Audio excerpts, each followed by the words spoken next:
Hi, இன்றைக்கி நான் பண்ண போகிறது தால் ரைஸ், அதாவது சாம்பார் சாதம்.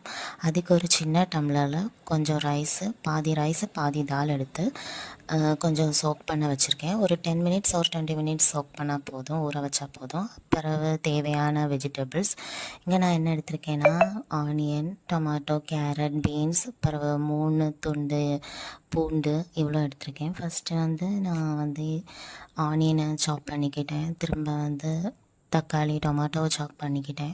அதுக்கப்புறம் என்னெல்லாம் காய்கறிகள் காட்டினேனோ அதெல்லாம் நான் உங்கள்கிட்ட சாப் பண்ணி வச்சாச்சு. இது நீங்கள் எப்படி வேணாலும் நீங்கள் வெட்டலாம், உங்களோட விருப்பப்படி தான். சைஸ் எப்படி வேணாலும் மீடியம் ஓர் ஸ்மால் சைஸ் வெட்டலாம். நான் எனக்கு ஏற்ற மாதிரி சைஸ் வச்சு மீடியம் சைஸில் வெட்டியிருக்கேன். அதுக்கப்புறம் என்ன பண்ணணுன்னா, ஆல்ரெடி நம்ம 20 மினிட்ஸுக்கு நம்ம ரைஸை ஊற வச்சிட்டோம். தால் ப்ளஸ் ரைஸ் அவ்வளோதான். இப்போது பிரிஞ்சாலும் சேர்ப்போம், ஏன்னா அது கொஞ்சம் டேஸ்ட் கொடுக்குறனால. ஈவன் நான் எப்போதுமே இந்த ரைஸ் குக்கரில் தான் பண்ணுவேன்.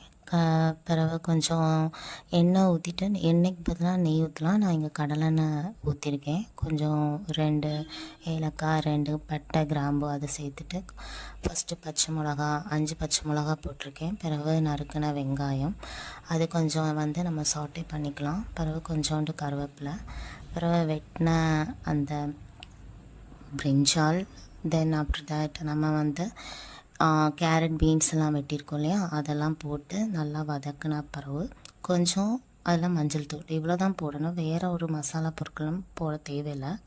காரத்துக்கு நம்ம பச்சை மிளகாய் போட்டாச்சு. அதுக்கப்புறம் ஊற வச்ச ரைஸை வாஷ் ஆஃப் பண்ணிவிட்டு இதில் கொஞ்சம் சேர்த்தாச்சு. இதில் போய் சேர்த்துட்டு நான் இதில் ஒரு 5 டம்ளர் தண்ணி ஊற்றுவேன். அந்த சின்ன டம்ளர் எடுத்தேன் இல்லையா, அந்த மாதிரி அதே அளவுக்கு 5 டம்ளர் தண்ணி ஊற்றுவேன். பிறகு சால்ட்டு டு டேஸ்ட், சால்ட்டு தேவைக்கு ஏற்ற மாதிரி போட்டுட்டு ஒரு 10 டு 7 விசில் விடுவேன். நான் எப்போதுமே 10 விசில் விடுவேன், ஏன்னா அப்போ தான் அது கொஞ்சம் குலைவாக கிடைக்கிறனால.